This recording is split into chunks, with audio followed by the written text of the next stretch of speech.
And that is how everything would be managed. In the sense, for example, Ravi Mathai, he was given time. He had a lot of time. He first selected the faculty based on attitudes. He wanted set of attitudes because that will automatically govern everything.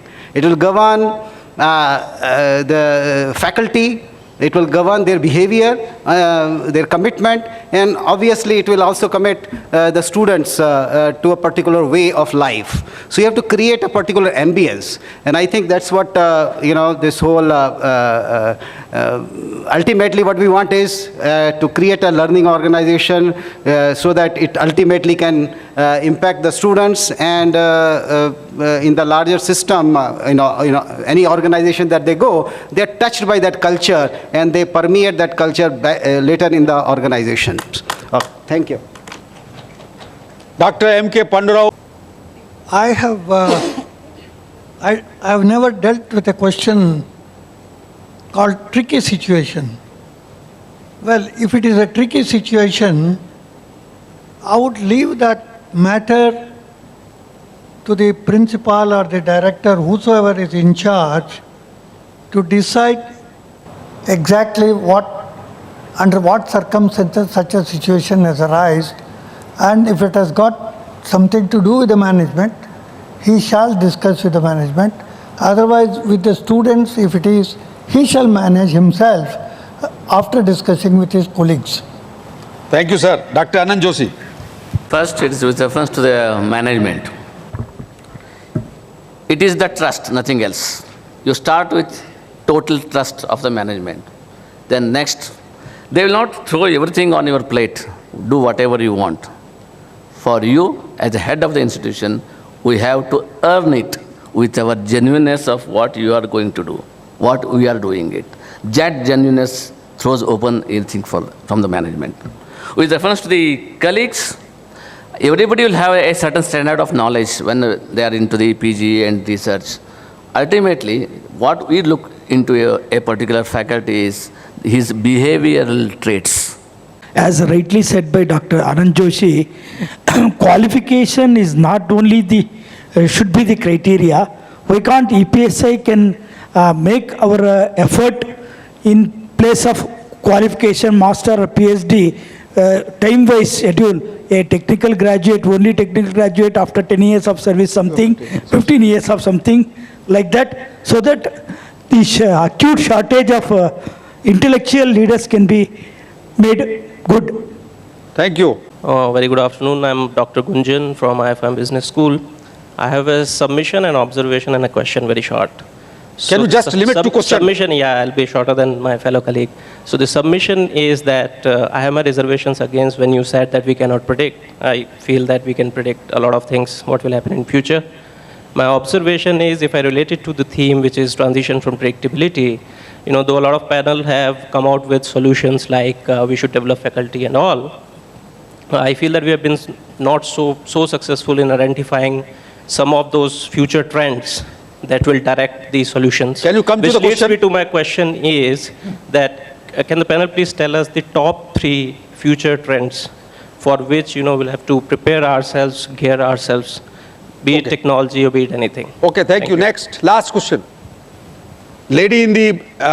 Good afternoon. I'm Shailaja Iyengar from Birla Institute of Management Technology. My question is this.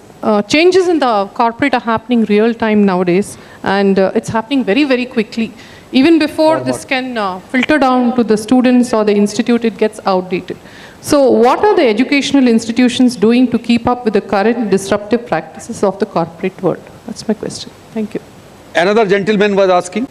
I'm Dr. Korvi from Chetan Business School, Hubli. When we're talking about the academic leadership, we're talking about all the private B schools.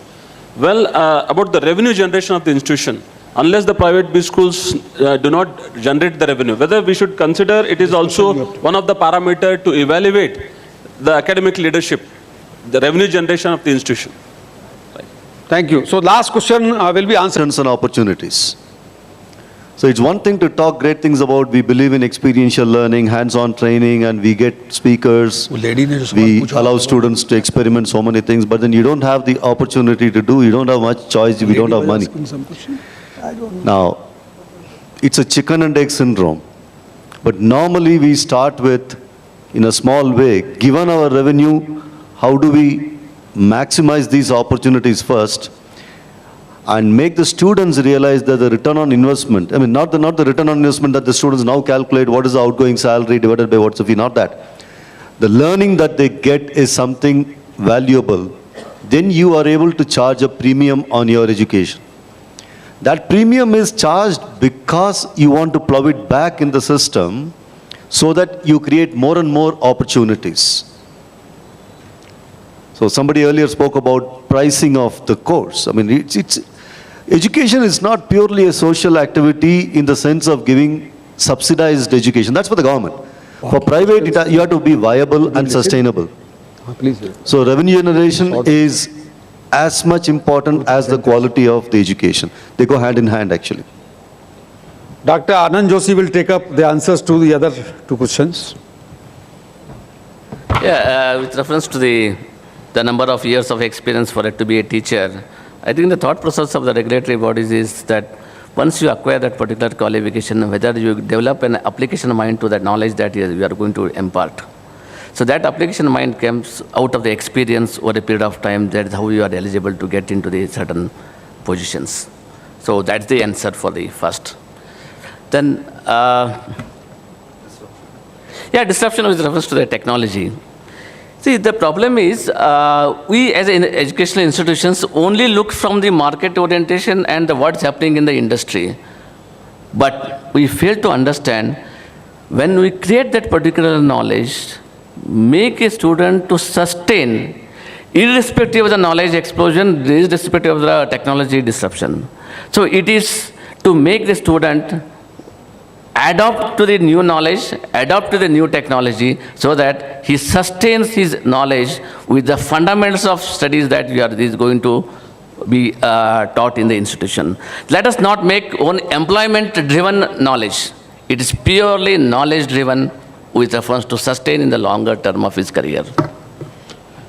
Thank you, Dr. Joshi. And here we ends the panel discussion. The gesture of NHRDN and EPSI that the flowers to be presented to the panelists, the money to be spent will be donated for the education of poor children. Thank you.